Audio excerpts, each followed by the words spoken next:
At Donna and Serge's house in Canopy, Florida, outside of Gainesville at their farmhouse.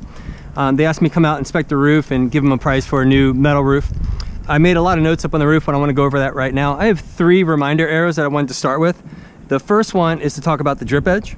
So with your new metal roof, we're going to replace the drip edge. If you pick the bright shiny silver roof, which I believe that you will, your drip edge, which is going to be considerably wider, more protection, is also going to be bright shiny silver as well. The second arrow is to talk about the fascia.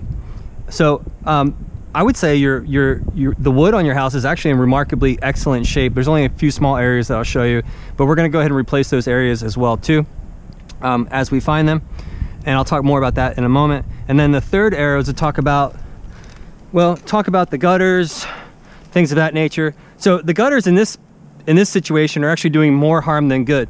There's just no way to combat the amount of oak trees and the other trees, the leaves that are falling on the roof.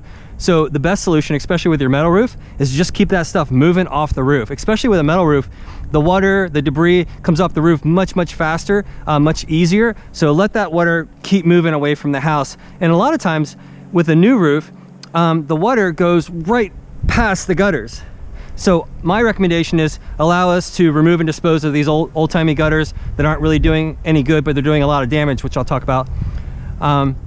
And then just scale your effort. Give a couple months after your metal roof is installed, kind of study where the water is falling and decide whether you want the gutters or not. My vote would be absolutely no. I don't think it's necessary, especially here at a farmhouse in the country.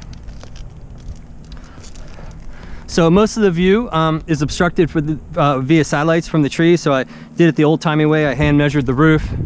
And so you'll see, and I've taken probably no less than 100 photos of your roof. I've measured each angle, each facet of the roof, where to start. So as I came down here, I just wanted to show you some super dangerous areas. So hopefully you can see the depression in the wood. It's literally as soft as wet cardboard in this area. I really hope you can see that there. Of course, we're going to replace the 7 skylights with your new roof as well too. The solar pool panels, they're in iffy shape at best. It looks like this one's newer than this one or vice versa. If these things are more than 5 years old, which they definitely are, the best bet is just allow us to remove and dispose of these, and maybe scale your efforts a bit later as far as a new solar panel. And again, you're gonna have a metal roof as well too, so that begs further consideration as well too. But all these fasteners, that's all gonna be trash. So it's pretty clear that I think this should just be removed and disposed of. Lots to talk about big roof. Here's all the extra numbers here. That little guy there is called a cricket. That just allows the water, instead of crashing into a flat surface, allows the water to be diverted away, keep it moving. That's the whole name of the game there.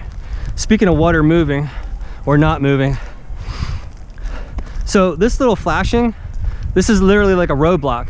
So you can see what it's doing to the leaves, but what also it's done with the water is that it's backing up inside the house, and that's where your mold, that's where the stains on the ceiling are coming from, is because the water is not allowed to move away from the house as it's supposed to be designed to. So we're definitely going to get rid of that as well too.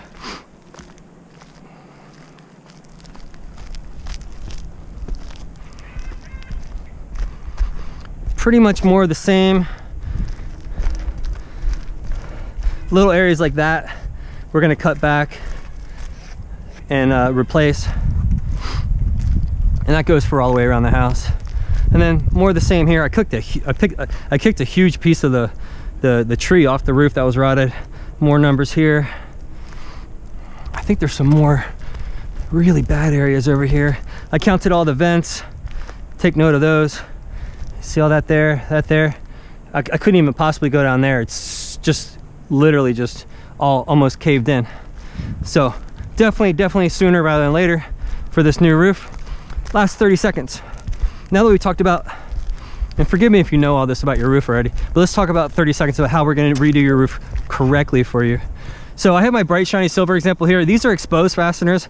I highly recommend not going with the exposed fasteners. It's okay for the pole barn or the stables, but you know, for the $95 extra, let's get the screws underneath of the panel. That's called standing seam.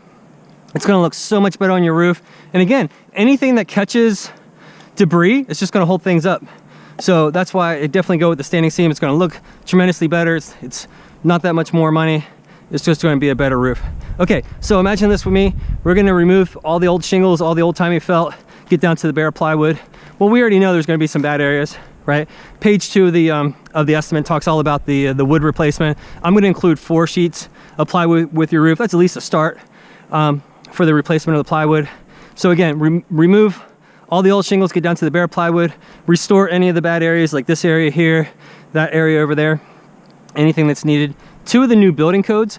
The first one says re-nail the plywood to the roof trusses. The old code says 12 inches. Now we go every 6 inches, but we go every 4 to 5 inches. So we're going to double, triple the number of nails holding your plywood to your roof trusses. That's a hurricane improvement. And then the other really big one for your house is the waterproof barrier. So even in the event, well, it's not a question of if, but when we get a hurricane, even if, God forbid, one of your beautiful trees falls on your roof, damages your metal roof. Actually, it's not as, it's going to take a lot to go through the metal roof, but we're still going to install this super sticky, rubberized, waterproof barrier on top of that bare plywood. Once that stuff touches wood, you literally cannot get it off. It literally bonds to the plywood. Okay, so that's definitely going to keep the water outside of your house under any and all conditions. And then we're going to put your 30-year, 155-mile-an-hour standing seam metal roof on top of that. That's really going to look good. See the way the sun catches that? And so that's about it. So I'm going to get down and talk more with Donna and Serge. Thanks.